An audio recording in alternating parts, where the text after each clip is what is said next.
자, 이영학의 주장을 들어보시겠습니다. 제 아내는 저를 사랑한다고 그걸 증명하려고 자살을 했고요.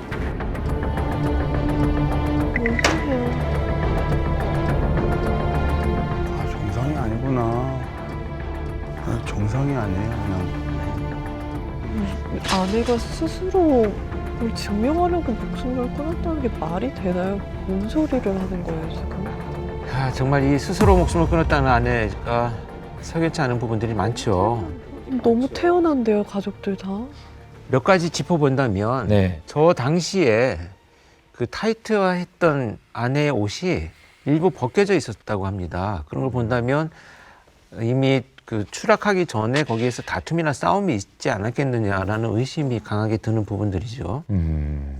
특히 아내 사망 1시간 전에 우유나 음료수 같은 거를 또 구매를 한 것이 나타났어요. 이런 걸 본다면 갑작스럽게 자살하겠다라고 선택을 하기에는 적절하지는 않다라는 것들이 보여지죠. 아내가 투신한 장소가 화장실 안에 있는 작은 창문이거든요. 네. 쉽게 떨어지기 힘듭니다. 아주 애써서 올라가야 떨어질 수가 있고요. 그다음에 저 추락한 위치 자체도 그냥 스스로의 의지로 떨어진 것과 밀어서 떨어진 것과 거리가 차이가 나거든요. 좀 의심 가는 위치예요. 전반적인 상황 자체가 자살이라고 보기엔 좀 석연치 않지만 그렇다고 타살이라고 입증하기가 어려운 CCTV로 찍은 것도 아니고 그것이 너무나 안타깝습니다. 예. 근데 뭐 흔적을 지우는 거 혹시 무슨 심리인지 알 수 있을까요? 저렇게 한다고 해서 여기 사람이 떨어졌던 데가 아닌 것처럼 숨기려고 하는 것도 아니고. 사람들의 주의를 빨리 흐트러뜨리기 위한 어떤 과정인 거죠. 저기 무슨 일이 있었나 이런. 여기에 관심을 갖지 않게 하기 위한.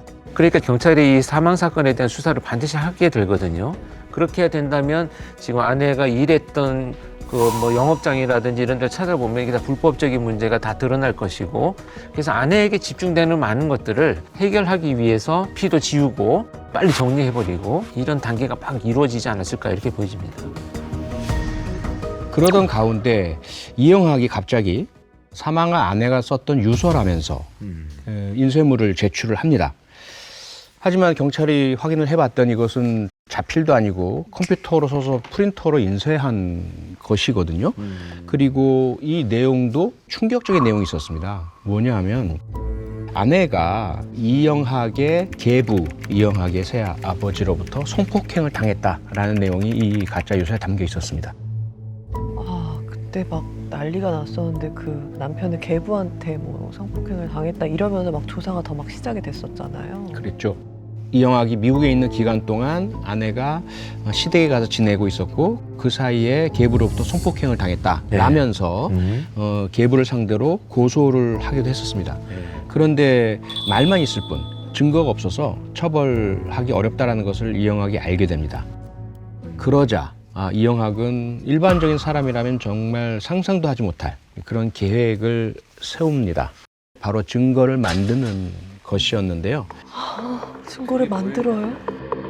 아내에게 계부가 자고 있었거든요. 가서 저 자는 계부를 깨워서 성관계를 맺으라 라고 지시를 합니다. 그리고 그 과정을 영상으로 촬영해라 라는 그런 지시까지 아내에게 내렸습니다. 이게 언제 벌어진 일이냐? 바로 아내가 사망하기 전날 새벽이었습니다. 아우. 이게 지금 우리나라에서 사실 일어났던 사건이라는 것 자체가 뭔가 상상도 안 되고 상상하고 싶지도 않고. 그냥 도구로 생각하니까. 아니. 근데 이게 성폭행한 건 사실인 건가요? 계부는 성폭행 사실을 부인했습니다. 성관계한 것은 맞지만 성폭행은 아니었다고 주장을 했습니다. 근데 그 관계 자체가 너무 이상하잖아요. 무슨 뭐 사실이든 아니든 뭐죠? 그렇게 해서 이제 경찰은 어쨌든 추가 수사를 진행하고 있었어요. 그런데 이 계부가 억울함을 밝혀달라라는 내용의 유서를 남기고 스스로 목숨을 끊었습니다. 결국 이 며느리와 시아버지 사이에서 발생했다라고 고소가 이루어진 성폭행 사건은 공소권 없음으로 수사가 마무리가 됐고요. 이 사건의 진실이 어떻게 된 것인지 아는 것은 오직 이영학 한 명만 남게 된 셈입니다.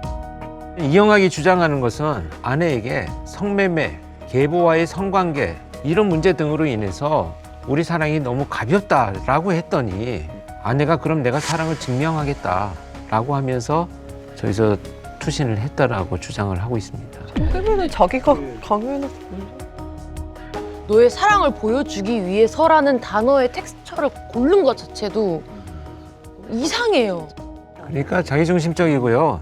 특히 여기서 드러나는 진술의 분석은 그 본인이 나한테 죄책감을 느꼈기 때문에 선택한 것이지 나와는 무관하다라고 하는 책임 회피가 강하게 들어있는 주장입니다. 어이가 없다 진짜. 또 한 가지 확실한 건요. 부검 결과 이 아내가 사망하기 24시간 전쯤에 이영학에게 그 알루미늄 모기약 통으로 머리를 폭행당했다는 건데요.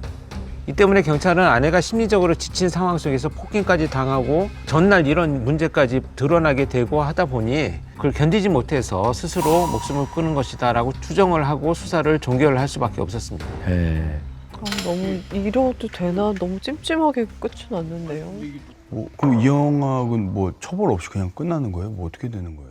그렇죠. 이제 그 쉽게 말하면 창틀에 있는 뭐 DNA나 지문 모든 것들이 다 가족들이기 때문에 범죄 혐의를 입증할 만한 합리적인 증거가 나타나지 않는다면 사실 판결하기도 어려운 상황이죠. 네.